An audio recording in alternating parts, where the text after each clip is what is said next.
Hello বন্ধুরা, good morning. Welcome back to our channel Puja Partha creation. আশা করছি তোমরা সবাই ভালো আছো, সুস্থ আছো। আমরা বেশ ভালো আছি, সুস্থ আছি। আমার ভিডিও যারা যেখান থেকে দেখছো তাদেরকে অনেক অনেক ভালোবাসা এবং শুভেচ্ছা জানিয়ে ভিডিওটা শুরু করছি। তো বন্ধুরা, আজকে আমরা বেরিয়ে পড়েছি গোশালা দেখতে। তো মায়াপুরের যে গোশালা আছে সে গোশালা দেখতে বেরিয়ে পড়েছি। আর বাইরে কিন্তু প্রচণ্ড রোদ পড়েছে, দেখতেই পাচ্ছ। তো রোদের মধ্যে আমরা কিন্তু প্রথমে চটি পরে হাঁটাচলা করছিলাম, তারপরে চটি এক জায়গায় খুলতে হচ্ছে, এক জায়গায় যেতে হচ্ছে, সেজন্য অনেকবারই কিন্তু জুতো খুলে আবার পরে যেতে হচ্ছে। তাই আমরা গোশালা কিন্তু খালি পায়ে হেঁটে হেঁটে গিয়েছি। তো আমরা কিছু কিছু মন্দির ওই পরিক্রমা করে গিয়েছি, পায়ে হেঁটেই গিয়েছি। তো এখন আমরা গোশালার দিকে যাচ্ছি। আর গোশালাটা এত সুন্দর, মানে খুবই ভালো লাগলো দেখতে। তো চলো তোমরাও দেখতে থাকো। আর গোশালার চারপাশটা আরও বেশি ভালো লাগছে, ঘাসপালা সব কিছুই আছে, কারণ এখানে যেহেতু গরুগুলো থাকছে, তো গরুগুলোকে খাবার দিতে হবে, তাই না? তো সেই জন্য এখানে প্রচুর ঘাস আছে। তো সেই ঘাসগুলো কেটে খাওয়ানো হয় গরুদিকে। তো এই দেখো গোশালা আমরা চলে এসেছি। আর এখানে এখন একটা দোকান আছে। তো একটা নয়, এখানে অনেকগুলোই দোকান আছে। এখানে দই বিখ্যাত। তো এখানে দই, আইসক্রিম সব কিছুই পাওয়া যাচ্ছে, মিষ্টি আরে সব কিছুই পাওয়া যাচ্ছে। খুবই ভালো লাগলো খেতে। তো আমি কখনো দই খাই না, তো এখানে মায়াপুরে এসে আমি দই খেয়েছি, আমার খুবই ভালো লেগেছে।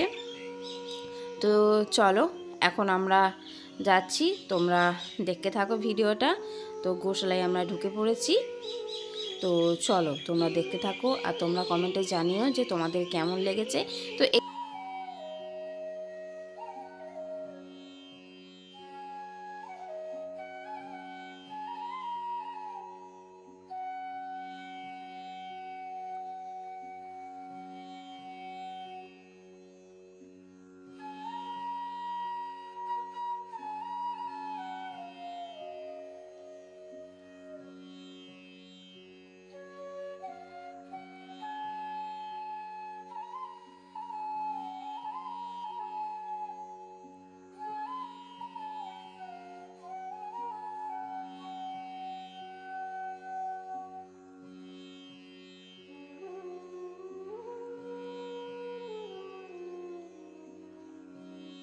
তো বন্ধুরা, গোশালায় এসে জানতে পারলাম এখানে অনেক গরু কিন্তু অসুস্থ আছে, কারণ অনেক বয়স হয়ে গিয়েছে। তো সেই জন্য তাদের ডাক্তার দেখানো হচ্ছে, অসুস্থ আছে।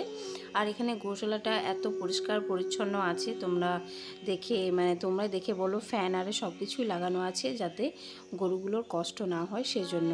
তো দেখতেই পাচ্ছ কত গরু আছে, এখানে অনেক গরু আছে। আর এই যে গরুর যে সারগুলো হয়, সেই সারগুলো এখানে মাঠে দেওয়া হয়।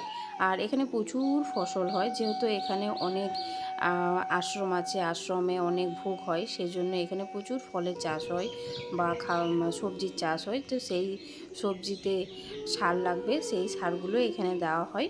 তো চলো তোমরা দেখতে থাকো। আর কারা কারা এই গোশালায় এসেছো, মায়াপুর এসে একটু কমেন্টে জানিও।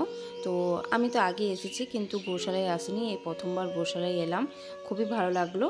তো দেখো গোশালা থেকে আমরা বেরিয়ে এখন একটা আশ্রমে চলে এসেছি।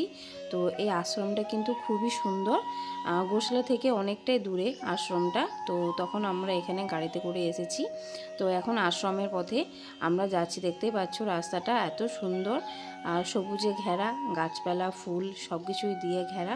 তো চলো তোমরা ভিডিওটা দেখতে থাকো।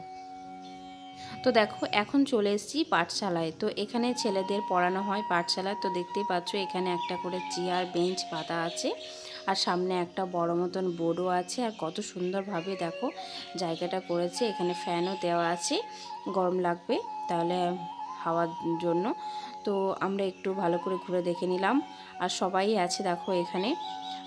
তো চলো দেখতে থাকো। তো বন্ধুরা, আমরা পাঠশালা থেকে বেরিয়ে এখন চলে এসেছি আশ্রমে, দেখতেই পাচ্ছ। এই আশ্রমটা এত সুন্দর লাগলো। এই আশ্রমে সব ছেলেরা থাকে, আর যারা পাঠশালায় পড়াশুনো করে, এখানে গুরু মহাশয়রা থাকে, যারা পড়ান এখানে। তো জায়গাটা খুবই ভালো লাগলো, তাই একটু তোমাদের কাছে শেয়ার করে দিলাম। আর তোমরা জানিও তোমাদের, তোমাদের মতামতটা দিও একটু। কমেন্টে যে তোমাদের কেমন লেগেছে, কারণ তোমাদের প্রত্যেকটা কমেন্ট কিন্তু আমাকে আরও উৎসাহিত করে ভিডিও বানানোর জন্য। তো দেখো আবার সেই মন্দিরের সামনে চলে এসেছি, তাই ভিডিওটা একবার করে দিলাম। তো চলো তোমরা ভিডিওটা দেখতে থাকো, আর যদি খুবই ভালো লাগে অবশ্যই একটা লাইক, শেয়ার, কমেন্ট এবং সাবস্ক্রাইব করে দিও। তো পাশে থাকো। চলো দেখা হচ্ছে আগামীকাল। টাটা।